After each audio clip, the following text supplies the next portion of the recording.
하나님의 말씀 보겠습니다. 하나님의 말씀은 사도행전 1장 4절에서 11절입니다.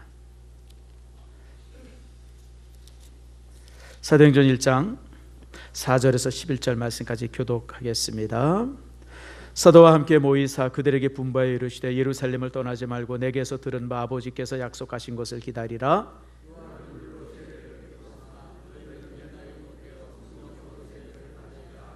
그들이 모였을 때 예수께 여쭈어 이르되 주께서 이스라엘 나라를 회복하심이 때니까 하니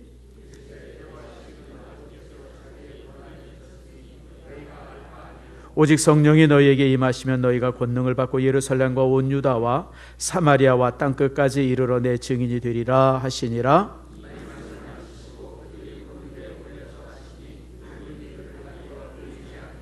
올라가실 때에 제자들이 자세히 하늘을 쳐다보고 있는데 흰옷을 입은 두 사람이 그들 곁에 서서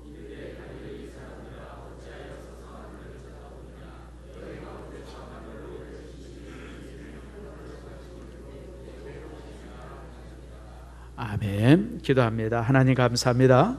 주께서 우리를 사랑하셔서 오늘 이처럼 주의 전에 오게 하시며 귀한 말씀을 또 함께 나눌 수 있도록 은총 주셨음을 감사함을 드립니다. 말씀이 우리에게 은혜가 되게 하시고 말씀을 통해서 우리의 삶이 새로워지게 해 주시옵소서. 우리가 들은 말씀으로 인해서 내 삶의 목표가 달라지게 하시고 지금까지 살아왔던 내 삶이 수정되어지고 교정되어질 수 있도록 복을 내리워 주시옵소서. 특별히 오늘 이 시간 아버지 하나님, 우리 모든 성도가 가슴을 열고 주의 말씀을 아멘으로 기쁨으로 감사로 받을 수 있는 축복의 시간 되게 해 주시옵소서. 예수님의 이름으로 기도드립니다. 아멘. 내년에 우리 교회가 이제 성지순례를 이제 가기로 이제 이렇게 계획 중에 있지 않습니까? 성지순례 가서 이 감람산에 가보면 아주 재밌는 것들이 몇 가지가 있습니다. 우선 예수님이 승천했다고 하는 지역에 그 땅에 바위가 하나 있어요. 바위가 이렇게 있는데 그 바위에 이렇게 움푹 패인 데가 있습니다.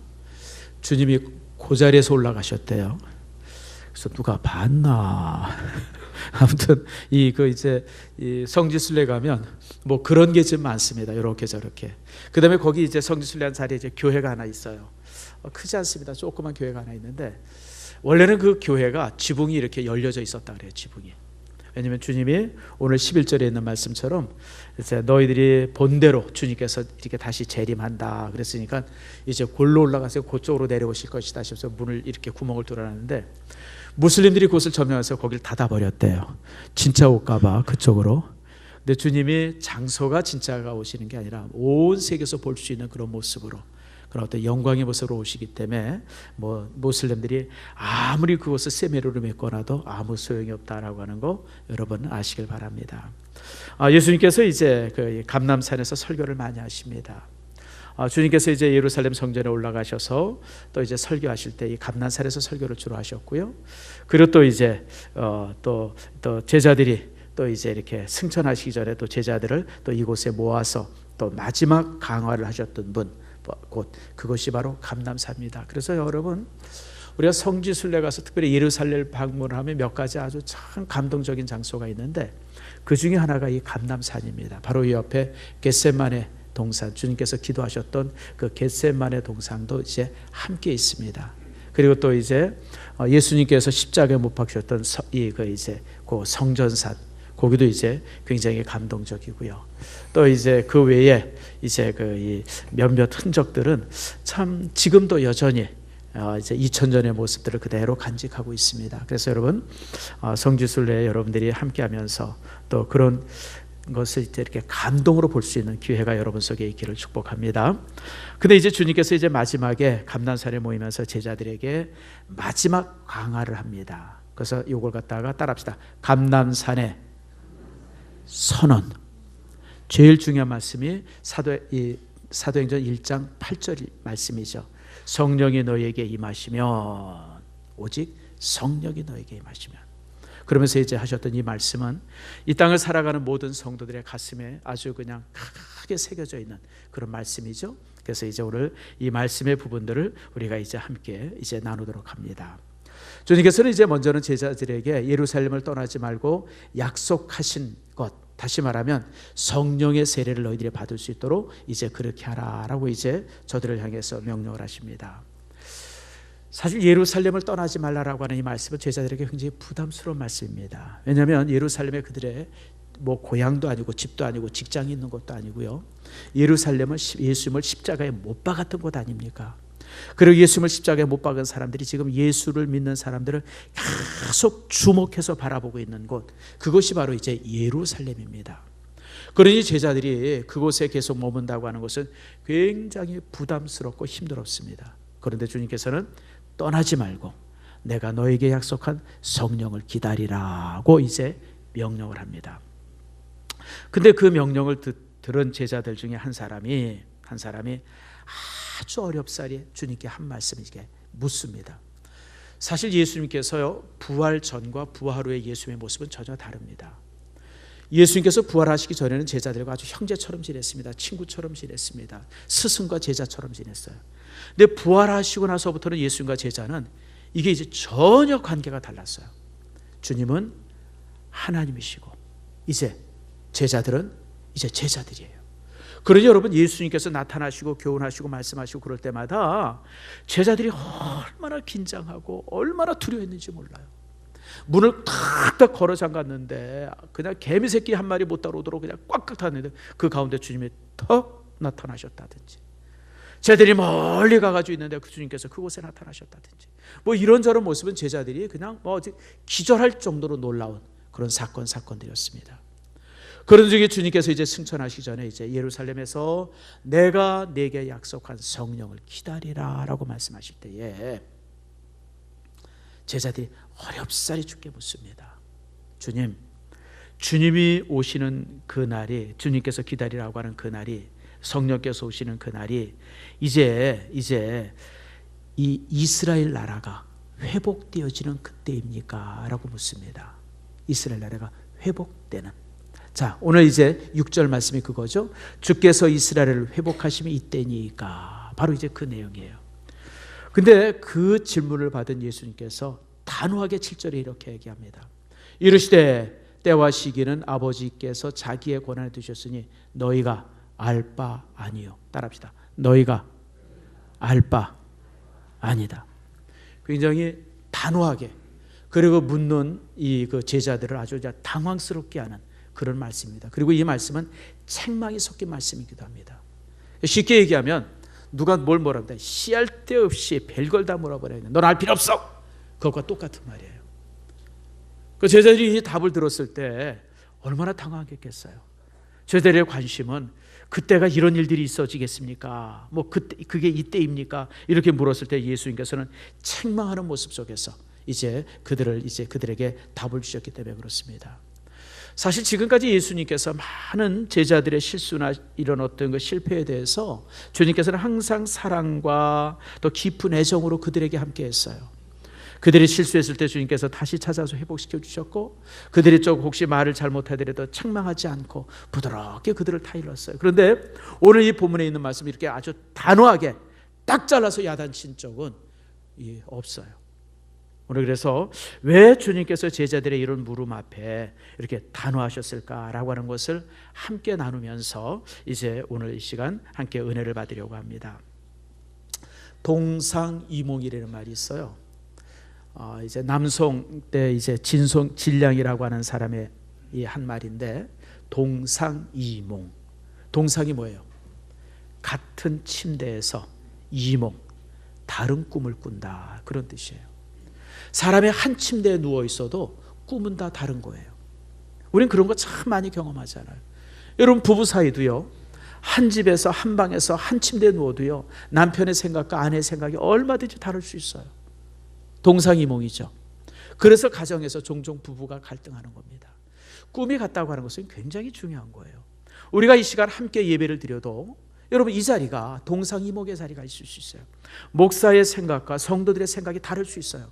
그러면 항상 갈등이 만들어지기 시작합니다. 동상이몽.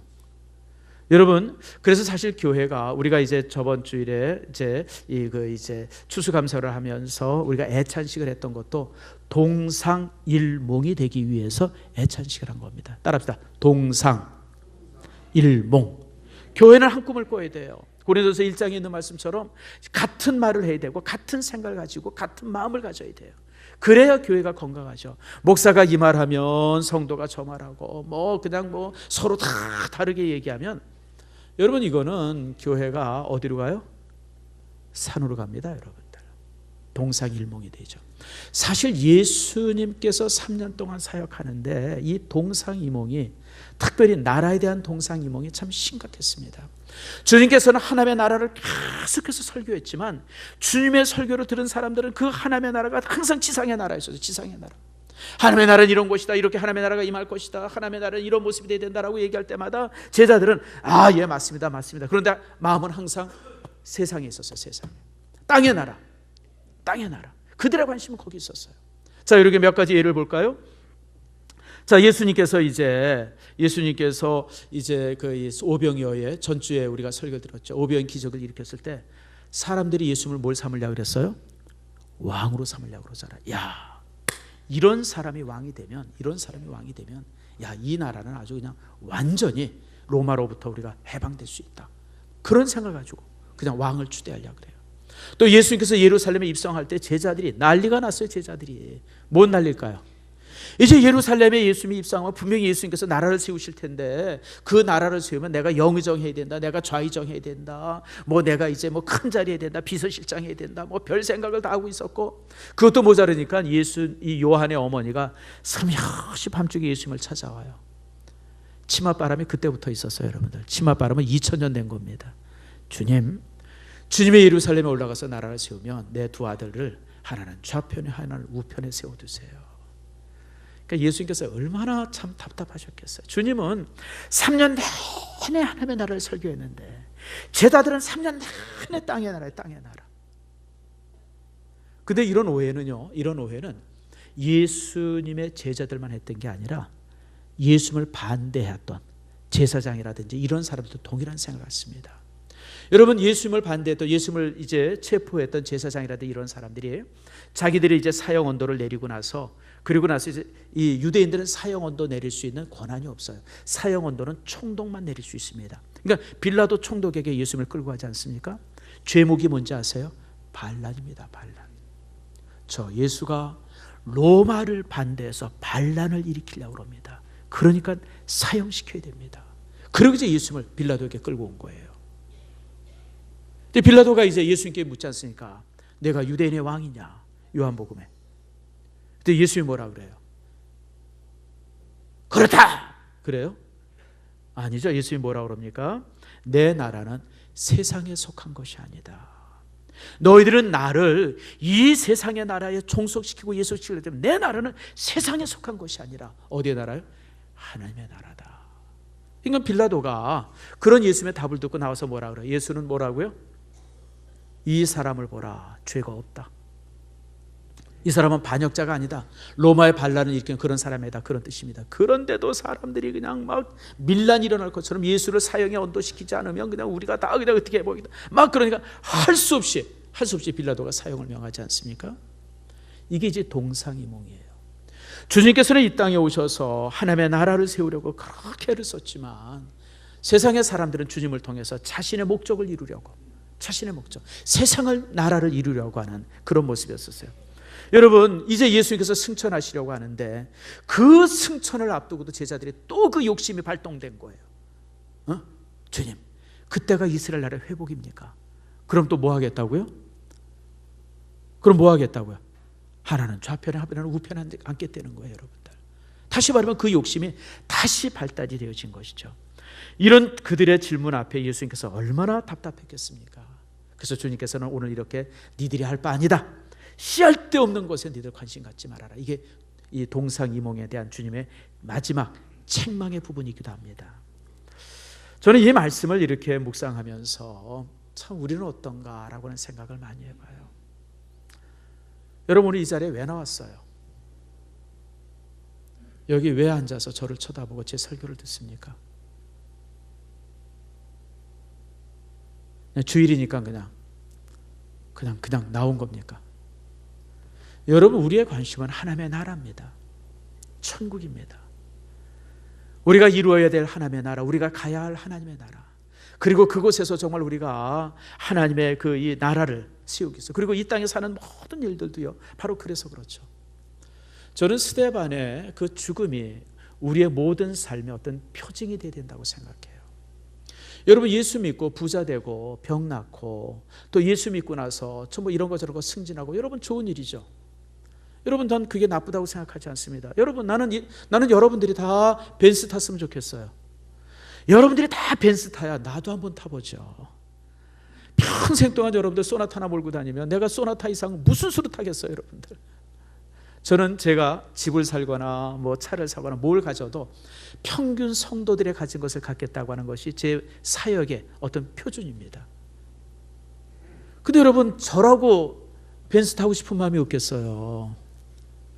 저도 좋은 차 타고 싶은 생각이 있어요. 근데 여러분들이 못하면 나는 평생 못하잖아요. 여러분들 다 벤츠 타기를 축복합니다. 여러분, 그래야 나도 한번 타보죠. 근데 여러분, 제가 왜 이 말씀을 하냐면, 여러분, 우리가 이 땅에 살면서 그런 영광들 갖는 거 좋은 겁니다. 나는 그거 나쁘다고 생각하지 않아요.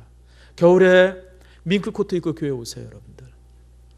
아이고, 교회 가는데 그 짧은데 뭘? 여러분 다 입고 오세요, 여러분들. 여러분들 그거 언제 입으려고 장롱에 박혀뒀다가. 제가 예전에 이제 예수 믿고 우리 개척하고 나서 한 3년 정도 있다가, 그때 잠바가 뭐냐면 그 양털 잠바 있잖아, 이렇게. 그거 뭐라 그러죠, 그때? 지금은 그거 입는 사람도 없던데. 그게 뭐죠? 크게 얘기해 보세요. 무스탕. 그걸 제가 샀는지 누구한테 선물 받았는지 제가 그랬어요. 근데 우리 교회를 이렇게 보니까 그거 입는 사람이 별로 없네. 그래서 무스탕 잠바를 한 5년 동안 장롱에 처박혀뒀다가 입으려고 그러니까 또 입는 사람이 하나도 없네. 그래서 결국 남 줬던 그 선교사 줬던 기억이 나요. 그래서 내가 지금은 이제 뭔가 있으면 그냥 무조건 입구부터 시작하자, 이제 그런 생각을 했는데, 여러분, 하나님께서 여러분에게 좋은 거 주시면 누리세요. 난 그게 잘못되고 생각하지 않아요. 그런데 그 누림이 신앙의 목표가 돼서는 안 돼요, 여러분들. 그렇잖아요, 여러분들. 우리의 신앙의 목표는 하나님의 나라예요. 영원한 삶을 바라보는 거예요.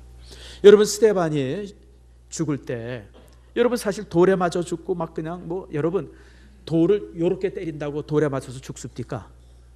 돌에 맞아 죽는 건 뭐예요? 와서 이렇게 그냥 이렇게 큰 돌을 이렇게 내리 찍는 거예요, 여러분. 그래야 죽는 겁니다. 여러분, 무슨 야구 투수입니까? 그냥 저 가운데 놓고 그냥 돌 던진다고 그 돌에 맞아서 죽는 사람이 어디 있어요? 그러니까 스데반의 죽음은 말할 수 없는 잔인함이에요, 여러분들. 그런데 그렇게 죽음을 당하는데 고개를 드니까 누가 보여요? 하늘의 문이 열리고 그리스도께서 하나님 우편에서 서 계신 모습이 환상 중에 보이는 거예요. 다른 사람들은 아무도 못 봤어요. 오직 스데반만 본 거예요. 근데 그 환상을 바라본 스데반은 그 죽음 앞에 전혀 두려워하지 않고 정말 미소를 지으면서 그러고 죽잖아요. 그게 신앙입니다. 우리가 하나님의 나라를 소망하니까 그냥 우리가 그런 고통 속에 있어도 돌에 맞아도 온몸이 찢겨도 하나도 그것이 아프거나 힘들거나 고통스럽지 않은 거예요. 왜요? 하나님의 나라에 가니까. 저는 솔직히 아주 싫은 집회가 하나 있습니다. 제가 솔직하게 얘기합니다. 저는 치유 집회 싫어요. 지금도 여러분들 저쪽 어디 강남에 어디 가면 그냥 수천 명씩 모여서 치유 집회 하지 않습니까? 뭔 장로요? S 장로 이런 사람들 큰 병 낫는다고 어디에 누구 지금 병 나왔습니다, 암에서 났습니다, 어디에 나왔습니다, 그냥 아멘하고 난리 나고 그냥 아무튼 난리. 전 솔직히 그 집회 싫어요. 제가 솔직하게 얘기해요. 여러분, 우리의 소망이 하나님의 나라인데 그렇게 살겠다고 난리를 쳐요, 여러분들. 저는 솔직히요, 제가 자꾸만 솔직히는 얘기를 하는데 그래서 이게 안 솔직일 수도 있습니다만은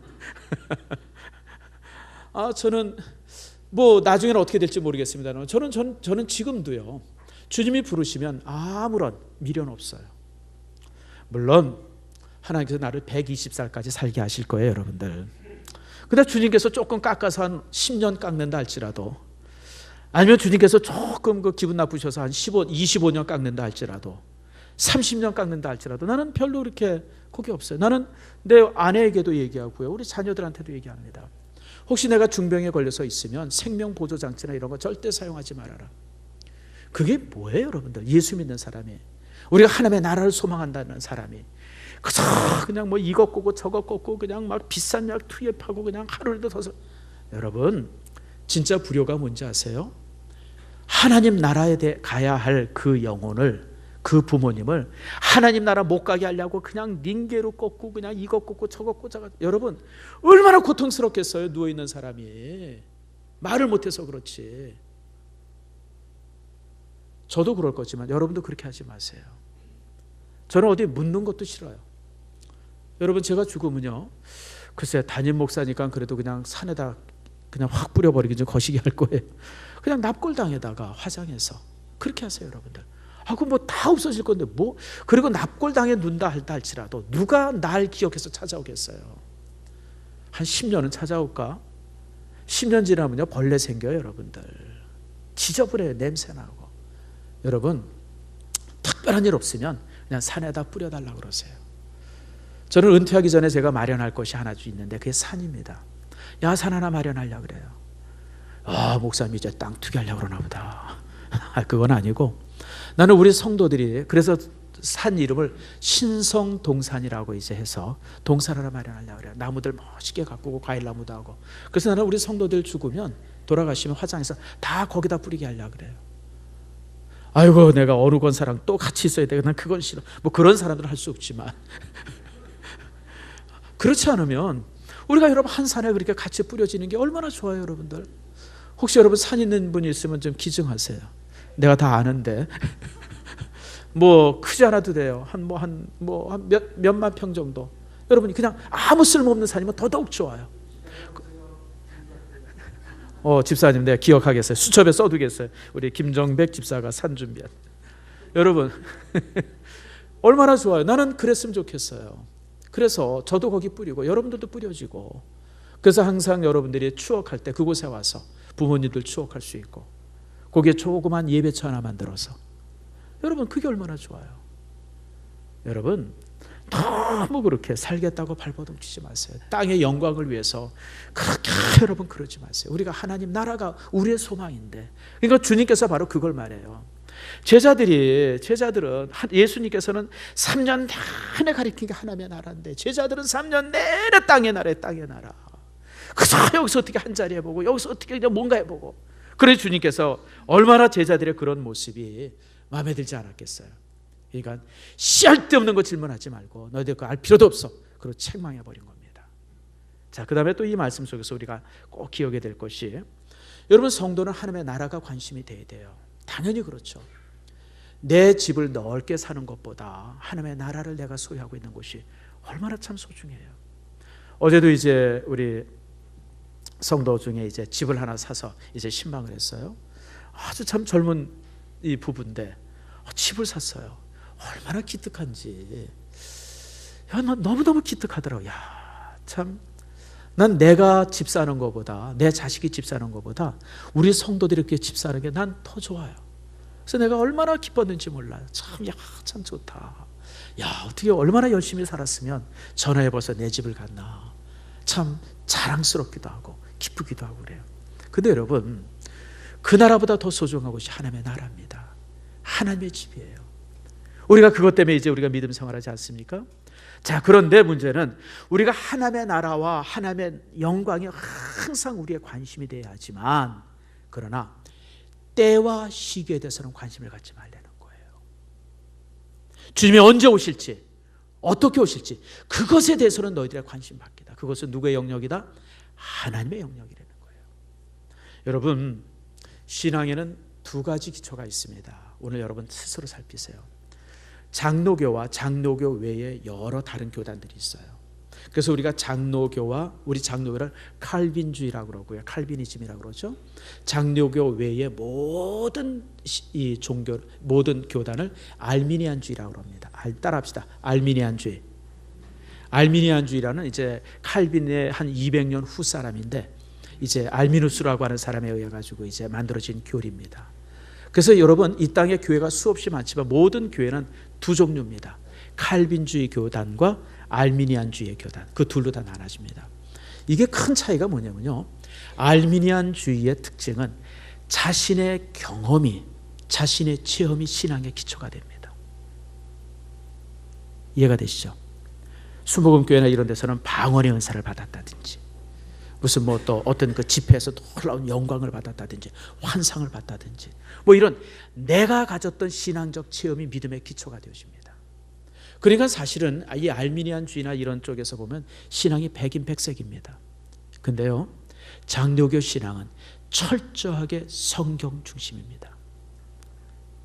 여기 지금 띄어놨는데요, 솔라 스크립추라, 오직 성경이에요. 그러니까 내가 무슨 체험을 해도, 어떤 체험을 해도 성경에서 그것이 뒷받침되지 않으면 그건 아니에요.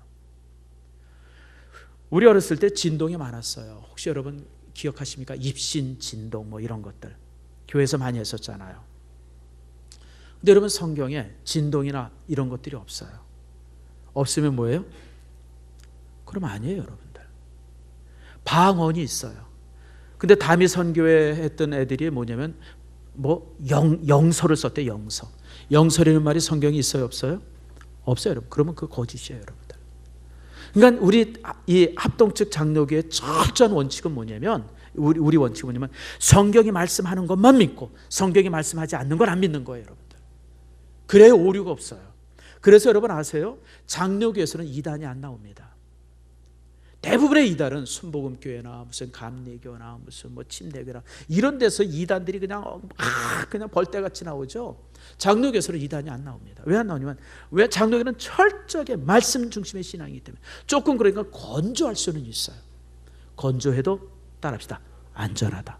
안전한 거예요. 그래서 장로교 교리의 제일 첫 번째 교리가 뭐냐면 하나님의 절대 주권입니다.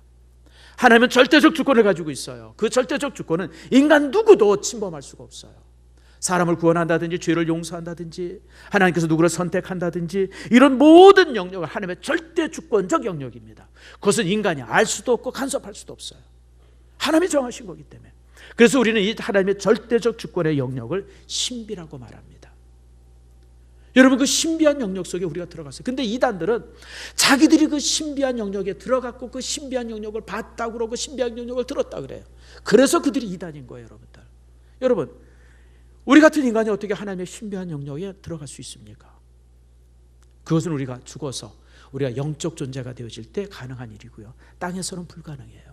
그래서 주님께서는 오늘 본문에 있는 말씀처럼 예수께서 이 땅에 오시는 그 날은 천사도 모르고, 그리고 재림해야 될 나조차도 모른다. 그리고 오직 아버지 하나님의 그 절대 주권의 영역 속에 있다. 누구도 알 수가 없다. 그거예요, 여러분들. 그래서 여러분, 오늘 우리는 이 말씀을 기억해야 합니다. 여러분, 우리의 신앙 안에는 신비적 영역이 있고 하나님의 절대 주권적 영역이 있습니다. 그 속엔 누구도 알 수 없어요. 그래서 여러분, 모르는 것을 항상 모른다고 얘기하는 것이 그게 참 지혜입니다. 성경에 보면요, 우리 성도들이 뭔가 제게 이렇게 질문할 때가 있어요. 목사님, 이게 무슨 뜻이에요? 근데 두 가지, 제가 모를 때가 있어요. 두 가지 모릅니다. 내가 성경을 몰라서 모를 때가 있고, 성경에서 말씀하지 않아서 모를 때가 있어요. 쉽게 얘기하면, 누가 제일 만만한가? 제일 만만한 사람을 하나. 이게 잘못하면 이게 그 상처가 될 수 있기 때문에. 그래도 이정원 장로가 제일 만만해. 누가 나한테 와서 물어봤어요. 목사님, 이정원 장로님 구원 받았을까요? 못 받았을까요? 내가 알아요, 몰라요? 또 이 장로님도 상처 받겠다 그러면 나 정병관 목사님 구원 받았습니까? 못 받았습니까? 물어보면 그건 내가 알죠. 여러분, 이런 문제는 하나님의 절대적 영역 속에 있는 거예요. 누구도 알 수가 없는 거예요, 누구도. 저는요, 교회 생활 열심히 하다가 이단에 빠진 사람들 참 많이 봅니다. 그전에는 정말 그 사람이 권사로, 집사로, 심지어는 장로로 얼마나 교회 생활을 열심히 했는지. 근데 이단에 딱 빠져버렸어요.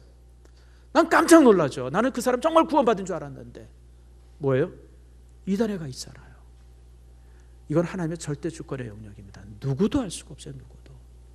구원 받았냐 안 받았냐 은지 알아요? 죽어봐야 알아요. 죽어봐야. 단테의 신곡에 보면요, 가서 지옥에 가서 보니까 여기 절대 오지 말아야 될 사람인데 거기 와 있다는 거예요. 천국에 가보니까 여기 오리라고는 꿈에도 생각하지 못한 사람이 천국에 와 있는 거예요. 하나님의 절대 주권의 영역입니다. 그래서 주님께서는 때와 시기에 대해서 알 것도 없고 알 필요도 없고 니들이 알 수도 없다.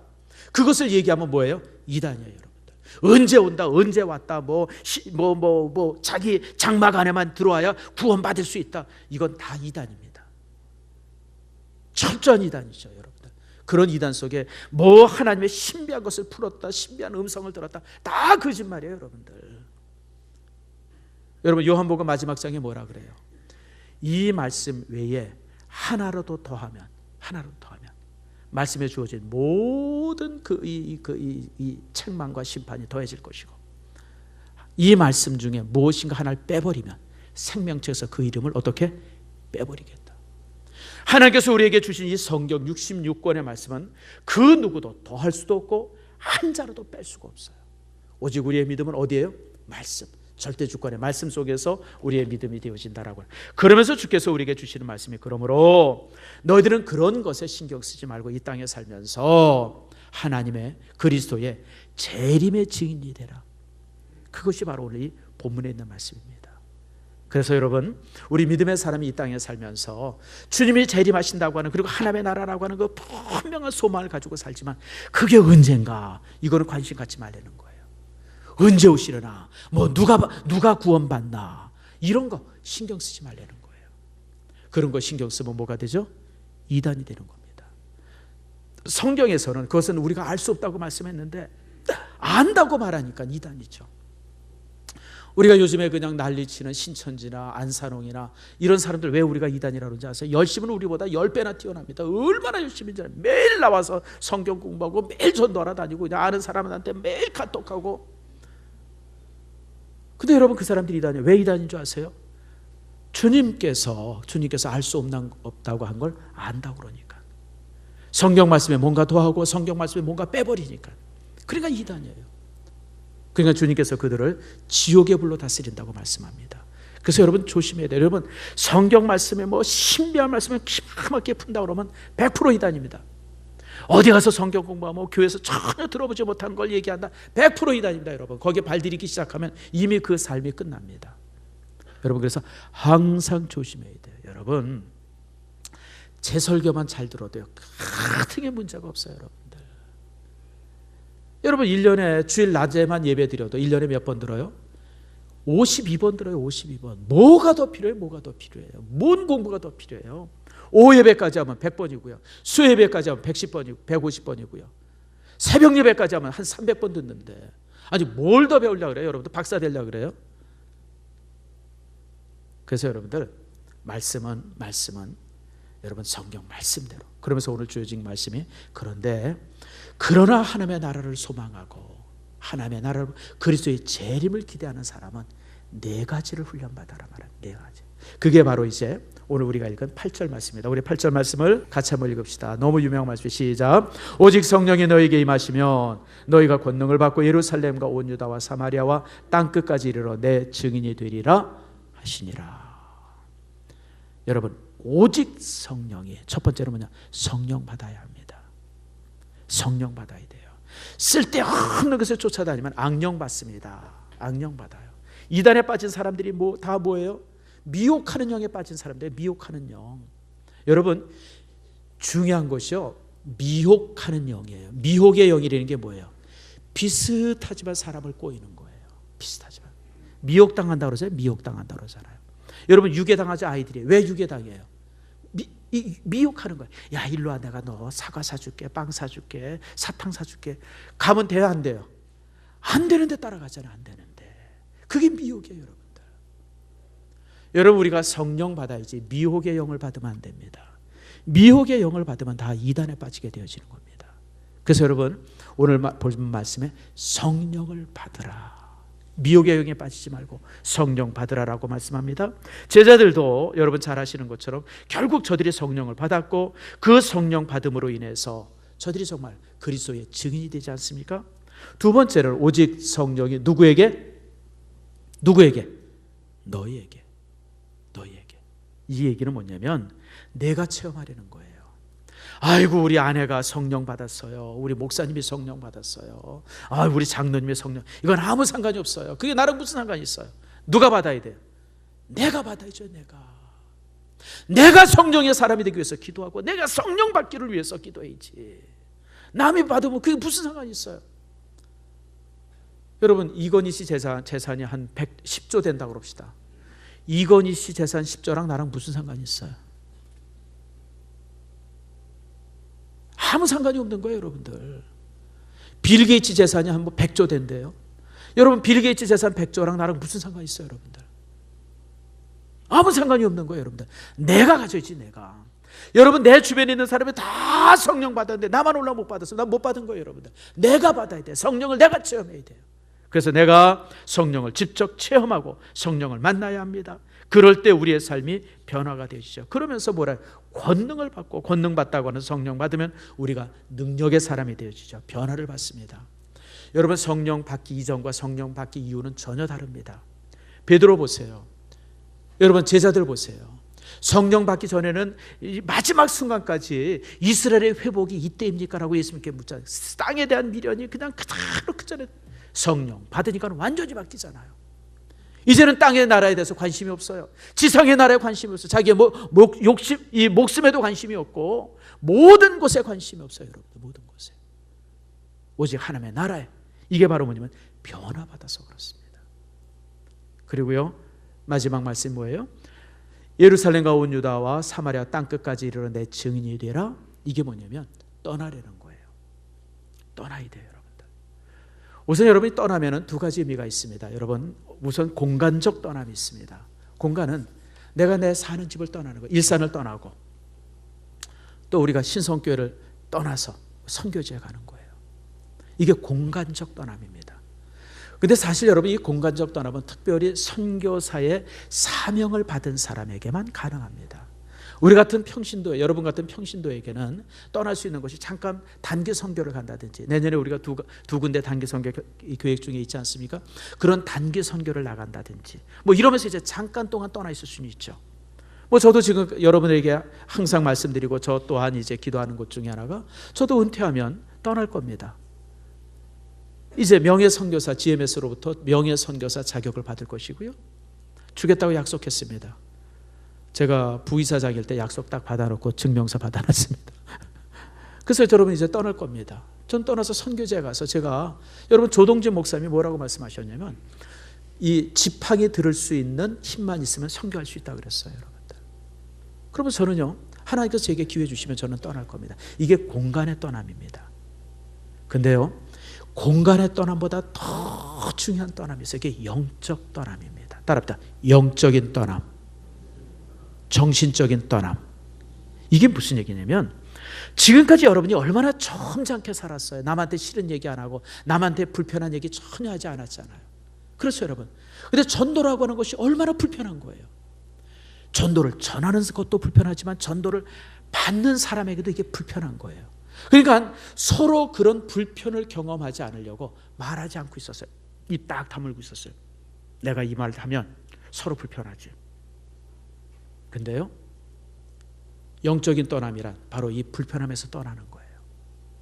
내가 불편해 보는 거예요. 지금까지 내가 점잖했지만, 내가 점잖게 내 자리를 지켰지만 이제는 그것을 떨쳐버리고 그 사람이 불편할지라도, 내가 불편할지라도 그냥 전도하는 거예요. 나랑 함께 교회 갑시다. 따라합시다. 함께 교회 갑시다. 우리 예수 믿읍시다.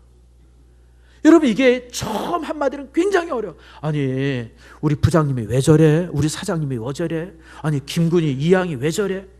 이렇게 사람들이 깜짝 놀라게 자기의 자리를 떠날 수 있는 것, 그게 떠남이에요, 여러분들. 그런데 그런 떠남 없이는 절대 우리가 전도자가 되지 못해. 태신자를 천년풍급히 써보세요. 우리가 복음을 제시하지 않으면, 여러분, 그리고 복음을 제시한다고 하는 것이 얼마나 서로 간의 불편함입니까?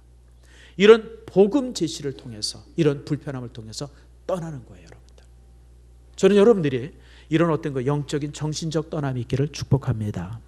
사실 쉽지가 않죠. 근데 떠나라고 하는 것은 그런 의미입니다. 제가 전도를 잘하는 사람과 못하는 사람들이 이렇게 분석해보면 바로 이겁니다. 다 복음 전해되는 건 누구나 다 알아요. 항상. 그래서 우리 마음속에 거룩한 부담이 있어요. 그 거룩한 부담은 내가 예수 믿는 사람이라고 하는 증거입니다. 내가 전도해야지. 우리 아버지 전도해야 되고, 내 아내 전도해야 되고, 내 자식들 전도해야 되고, 내 친구들 전도해야 되고, 막 전도되는 말이 막 있는데 그 말을 탁 떠나지 못하는 게 이런 정신적인 떠남이 없기 때문에 그래요. 근데 주님께서는 떠나라고 말합니다. 성령 받고 체험하고 권능을 받으면 떠날 수밖에 없어요. 여러분, 떠나질 수밖에 없어요. 떠나줘야 돼요. 그래서 예수님께서는 바로 우리를 향해서 성령 받으라. 미혹의 영을 받으면 안 돼요. 사단의 영을 받으면 안 돼요. 사단의 영은요, 요즘에 임하는 사단의 영은 미혹의 영, 성도들을 교묘하게 미혹하죠. 여러분, 미혹의 영 받으면 안 되고 성령 받아야 되고요. 누가 받아야 돼요? 내가 받아야 되고. 그래서 어떻게 해야 돼요? 권능을 받아야 돼요. 변화를 받아야 돼요. 그리고 어떻게 해야 돼요? 떠나야 돼요. 내 점잖은 자리에서 사람들이 불편할지라도 복음을 전하는 거예요. 그리고 그 복음 전함이 이제는 자연스러워야 돼요. 자연스러워야 돼요. 처음에는 막 억지로 했는데 이제부터는 자연스럽게, 야, 함께 교회 가자. 야, 우리 같이 예수 믿어보자. 얼마나 좋은데. 힘들지? 교회 한번 가볼래? 여러분, 이게 얼마나 좋아요, 여러분들. 이 떠남을 통해서 우리는 증인이 되는 거예요. 그래서 주님께서 내 증인이 되라 그랬잖아요. 떠나지 못한 사람은 죽어도 증인이 돼요. 여러분, 마을이나 회사나 이런 데 점잖게 있는 사람은 죽어도 증인이 못 돼요. 여러분들, 증인이 되는 방법은 떠나는 겁니다.